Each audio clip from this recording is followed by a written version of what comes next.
Okay naman yung Saudi kasi okay naman yung mga tao dito. Tsaka huwag kayong maniniwala doon sa mga sabi-sabi na ano. Okay dito guys. Ako na nagsabi, okay dito.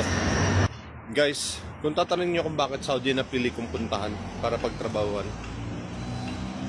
Saudi kasi compare sa ibang bansa, nababa yung cost of living dito, tapos libre pa lahat, halos ibigay na nga sa'yo ng ano ng kumpanya eh. Katulad na lang ng ano guys, libre yung transportation, wifi, electricity, water. Tsaka ultimo yung ano, yung pundaunan, higaan, yan libre yan. So kung ikaw ay first timer na nagbabalak mag-abroad, pwede mo i-consider itong Saudi Arabia.